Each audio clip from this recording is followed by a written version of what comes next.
Have you ever imagined waking up in the Pokémon world at 10 years old, backpack on your shoulders, with a Pikachu by your side? It sounds like paradise, until you face the harsh reality. In this video, we're going to reveal some unsettling secrets that the anime and games prefer to keep hidden. The astronomically high costs of being a trainer, the moral dilemma of forcing intelligent creatures to battle, and even the risk of certain Pokémon ending up on your dinner plate. Before we dive deeper, if you love uncovering these hidden truths behind your favorite universes, don't forget to like this video and subscribe to the channel.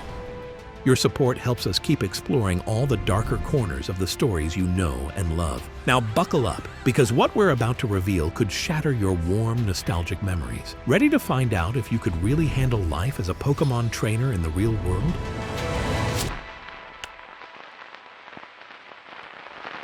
Have you ever wondered how Ash Ketchum, the eternal 10-year-old, can afford his traveling trainer lifestyle across multiple regions without ever showing a single trip to the ATM or taking on a part-time job? It's a question even Professor Oak, with all his wisdom, can't seem to answer. While Ash roams from Kanto to other regions, he only sticks out his belly when it's time to chow down on a few free snacks with his friends. It's enough to make you envious. But if you tried to copy his lifestyle here in the real world, your bank account would turn red in no time. Let's break down the astronomical expenses a real trainer would face. First and foremost, Poké Balls. These cute little spheres are high-tech marvels, converting living creatures into energy, storing them safely, and then rematerializing them. If that doesn't sound like scientific wizardry, imagine the price tag. It wouldn't be surprising if each Pokeball cost at least 300 to 500 in your currency of choice. Then add 10 or 20 specialized varieties. Great Balls, Ultra Balls, Dusk Balls, Love Balls, Quick Balls. You'd be burning through cash faster than a Rapidash sprint, but that's just the tip of the dead iceberg. Your team also needs medical care. Think about the devastating moves Pokémon endure. Rock Throw to Pikachu's head, Thunder slamming Squirtle, Hydro Pump knocking Charizard flat. If you're battling often, specialized healthcare is unavoidable. Sure, there are free Pokémon centers, but what about long-term injuries or serious trauma? You can't survive on potions, revives, and the occasional fainting spell alone. Advanced treatments, surgeries, medications, they can easily top $50,000 a month, depending on how intense your battles get. Then there's food. Imagine Snorlax eating more than an entire village. Fire types might need expensive flame-fueling diets, while rock types might require pricey mineral supplements. If you own a Gyarados, brace yourself for massive fish fillets or special aquatic feed. Monthly costs? On the low end, maybe $5,000 for each normal Pokémon. For a Snorlax, you'd be shelling out the GDP of a small town. Don't forget travel. Roaming various regions like Ash and friends isn't cheap. Transportation, stormproof tents, clothes for extreme climates, emergency supplies, and replacements for whatever breaks. After a couple of months, your credit card bill could easily exceed $30,000. And if you ever opt for a hotel instead of camping every night, double it. While the anime and games suggest anyone can be a successful trainer, reality says you'd need Meowth-sized money or major sponsorships. So, the next time you see Ash smiling, remember, in the real world, your bills would come at you faster than a Jolteon's quick attack. If the financial side sounds rough, wait until you tackle the moral dilemmas behind these supposedly cute fights. What are we really watching? Intelligent creatures tossed into arenas to land violent blows until one passes out. In the real world, that's basically animal cruelty, with the police busting illegal fight rings and handing out arrests left and right. Yet in the Pokémon world, pitting powerful creatures against each other is not only a national sport, it's prime entertainment and a way to settle conflicts. Remember, Pokémon aren't mindless beasts. They follow complex commands, exhibit unique personalities, and often communicate in near-human ways. Despite that, they're made to endure moves like Thunderbolt, Flamethrower, Hyper Beam.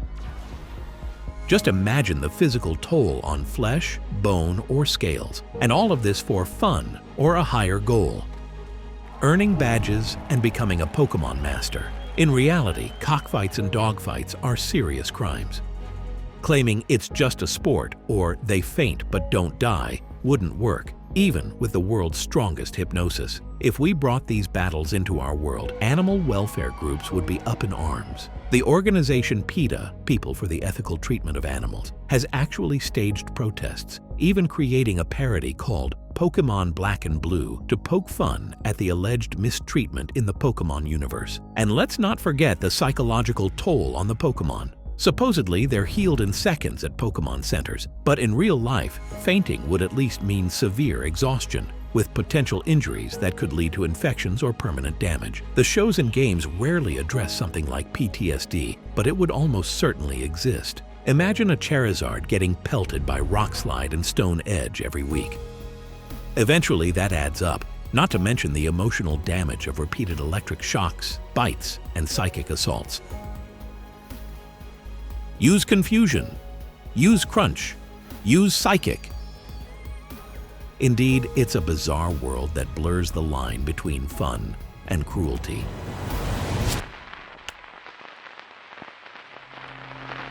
If you think Team Rocket's bungling schemes are the height of villainy, they're just scratching the surface. Look closer and you'll see something even more unnerving.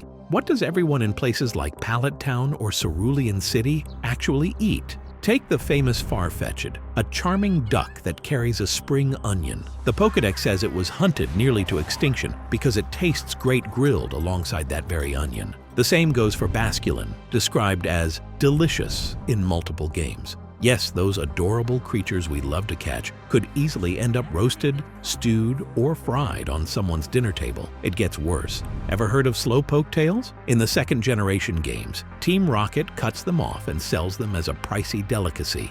Imagine stumbling on a grocery store freezer full of slowpoke tails at a discount price. Disturbing, right? And not even the main trio escapes suspicion. Remember that episode where Ash, Brock, and Misty are stranded at sea and consider cooking James's Magikarp? They almost turned it into Magikarp on the Barbie. In real life, that's a horrifying thought, but in the Pokémon world, it's often treated like a cartoon gag. Then there's Ash's eternal youth. He's been 10 years old for over 2 decades. One of the strangest fan theories, the coma theory, suggests that a powerful electric shock in the first episode put him in a coma, and everything we see is his dream. Another theory claims Ho-Oh granted him eternal happiness, freezing him at age 10. Great for him, but a nightmare for anyone who'd rather grow up. And let's not forget actual physical dangers. Pokémon can spew fire hot enough to melt rocks, generate enough electricity to power a city, whip up hurricanes with a flap of their wings, and even trigger earthquakes with a single stomp. Watching Ash survive Pikachu's shocks, Charizard's flames, and Team Rocket's explosions makes it seem no more dangerous than a Tom and Jerry cartoon. But in reality, a wild Pokémon encounter could be lethal. Think of the structural reinforcements you'd need for your house to withstand fire blast, thunder, or psychic attacks, or Zapdos electrical storm protection with premiums so high you'd have to sell your house, or maybe live in a cave. And that still wouldn't safeguard you from a sudden hyper beam courtesy of Dragonite. But all that chaos is swept under a colorful rug. The series is always telling us that humans and Pokémon live in harmony, yet it's hard to imagine true harmony when colossal powers roam your backyard. Even if some Pokémon are docile, the risk is there. Picture your neighbor keeping an Arcanine. You might deal with 3,000-degree flames licking over the fence. There goes your Sunday barbecue, unless you'd prefer to be the one getting roasted.